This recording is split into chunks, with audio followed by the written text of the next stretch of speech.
آپ اگر اس طرح سے نہیں ہے تو جو ماں بعد جدیدیت فکر سے متاثرین یا اس کو پڑھ کے یا بغیر پڑھے ہوا میں جو ہوا چلی ہے اس سے متاثر ہو کر جن کا مائنڈ، جن کا سوچنے کا انداز وہی بنتا ہے، اور وہ زیادہ تر لبرل سیکولر طبقہ، انہی میں آپ کیوں مقبول زیادہ ہوئے؟ اس کی کیا وجہ ہے؟ آپ نے ان کے مطابق یہ تو ہوا ہے نا کہ آپ جو تشریح بتا رہے ہیں وہ ان کے لیے بہت سوٹ کرتا ہے، ایسا نہیں ہے؟ یہ تو آپ کو ان سے پوچھنا چاہیے، لیکن میں اتنی بات عرض کر دوں گا کہ سوسائٹی میں ہر جگہ مختلف طبقات ہوتے ہیں، اور انسانوں میں بہت کم تعداد ہے جو کسی فکر یا کسی دعوت کو اس کے اصول سے قبول کرتی ہے۔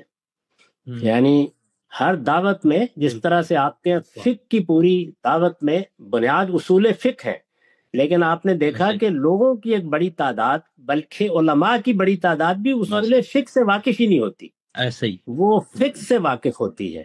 اور اپنے لیے جو مسائل درپیش ہیں ان کا حل تلاش کرتی ہے۔ تو لوگوں کی ایک بڑی تعداد اسی جگہ سے متعلق ہوتی ہے ہمیشہ۔ ٹھیک۔ آپ یہ دیکھیے نا، جب رسول اللہ کی جدوجہد کا مستشرقین جائزہ لیتے ہیں تو وہ وہاں پہ جو سماجی اور عمرانی مسائل ہیں اور سوسائٹی میں جس طریقے سے زیر دست لوگوں کے ساتھ معاملات ہو رہے ہیں، اور جس طرح کا ایک غلامی کا نظم بھی موجود ہے، اور جیسی قبائلی معاشرت عرب میں اضطراب پیدا کر رہی ہے، وہ انہی کو عوامل قرار دیتے ہیں کہ وہ لوگ اٹھے اور انہوں نے مان لیا۔ تو میرے نزدیک لوگوں کے فیصلہ کرنے کی بنیاد کبھی بھی اصولی نہیں ہوتی، وہ ایسے ہی کرتے ہیں۔ تو اس کو آپ ایسے کر لیجئے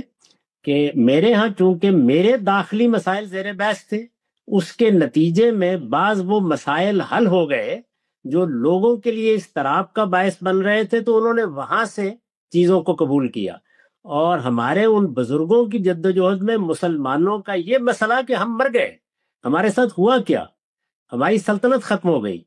کیونکہ وہ اس جگہ سے اضطراب میں تھے تو انہوں نے وہاں سے قبول کر لیا۔ تو لوگوں میں عام طور پر جو صورتحال ان کو درپیش ہوتی ہے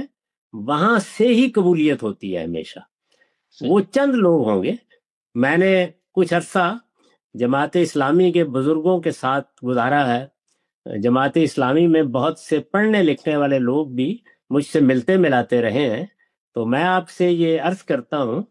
کہ بہت تھوڑی تعداد ہوتی ہے جو باقاعدہ طریقے سے صغرا کبرا قائم کر کے اصولاً یہ مانتی ہے کہ مولانا سید اللہ صاحب مودودی نے جس طرح اپروچ کیا ہے وہ میری سمجھ میں آ گئی یہ بات۔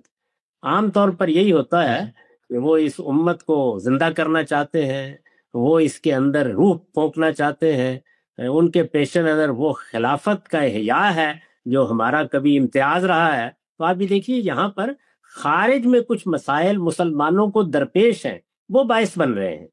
اسی طرح کے مسائل اس طبقے کو درپیش ہیں جن کا آپ ذکر کر رہے ہیں، مسلمانوں کے گھر میں پیدا ہو گیا ہے۔ اب ظاہر ہے کہ دائیں بائیں سے جو چیزیں آتی ہیں وہ اس کے لیے باعث اطمینان نہیں ہیں، اپنے اضطرابات کے لیے وہ کبھی الحاد کی طرف دیکھتا ہے، کبھی کسی فلسفی کی طرف دیکھتا ہے، کبھی کسی صوفی کی طرف دیکھتا ہے۔ اس میں اگر اس کے سامنے دین کی کوئی ایسی تعبیر آتی ہے جو ان اضطرابات سے اس کو نکال دے تو وہی سب سے پہلے متوجہ ہو۔